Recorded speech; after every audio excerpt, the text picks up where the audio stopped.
So hi guys, as promised, today I will share to you our Davao immigration experience as a family of 3 na may toddler at syempre ano yung prepare ko as a virtual assistant as well as merong offload history. So yan, honestly po kinabahan po talaga ako kaya ilang buwan pa lang na-prepare na ako ng mga list of requirements na kailangan kong i-print at meron din po akong backup sa Google Drive ko. So in case, no, una po na prepare ko is ang COE or kung wala naman, sa amin po ang tawag sa amin is Certificate of Affiliation. So ito po yung proof na nag-work ka talaga. At yung nilagay ko po talaga doon kung magkano yung kinikita ko per hour. So second is proof of leave of absence. So as a VA, we can work anywhere, anytime, basta may-internet lang. So, ito po optional, no, kung ayaw mag-leave. Pero ako po nag-leave talaga ako kasi may toddler na ako, no. Di kakayanin ng powers ko kung I work na nasa Hong Kong ako. So, dahil wala kaming form, ang ginawa ko na lang is yung email conversation namin ni client na nagpaalam ako na mag-leave ako, no. So, yun po. Then, third, yung proof of income mo. So, kung may payslip ka, sa amin naman is sa Pioneer, yung pasok ng pera, yung payment namin sa Pioneer, yun po yung pinlink ko. As well as, ano pa ba? ITR, since meron po tayong certificate of registration, so pinipare ko rin po yun at ITR, in case din na hanapan tayo. So, ano pa ba?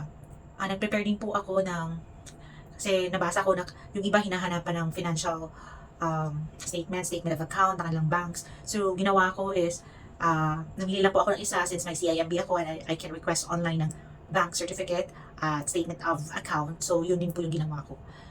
Then, ano pa? Nag-prepare din po ako ng marriage certificate namin ni husband. So, yun po yung prepare ko. So, kay husband naman is ID niya kasi he's working on a private company. So, ID niya, certificate of employment, leave of absence din na proof. Kasi sa COE niya may salary na. So, okay na, okay na walang payslip. Pero kung walang salary doon sa COE, I suggest may payslip ka rin.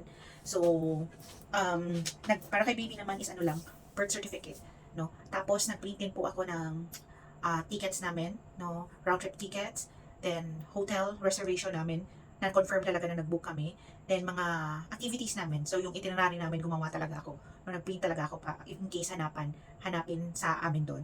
Then, nag-print din po ako ng mga activities like yung Disneyland namin na booking, Ocean Park namin na booking, at saka yung ferry namin na booking, going to Macau. So, nag-print din po ako nun. Then, mga insurance namin, travel insurance, no, may free kami sa credit card ng husband ko that I use when we book the ticket, and as well as nagkumuha rin kami sa Klook ng Travel Joy na insurance. So, nag-print din po ako nun. And before I forgot, kung meron po kayong contract with your client, so you better, ako hindi ko na po print kasi medyo marami siya na pages. So yun lang, nakasave sa phone ko. So in case hanapan, meron ako. So I see to it, no, may checklist talaga ako sa mga documents para in case hanapan, kompleto ako. So yung ibang pinin ko, nilagyan ko talaga ng sticky notes sa gilid para madaling hanapin sa bag ko. So hindi ko siya ilalabas kung hindi tatanungin ng immigration officer. So nasa bag ko lang yun.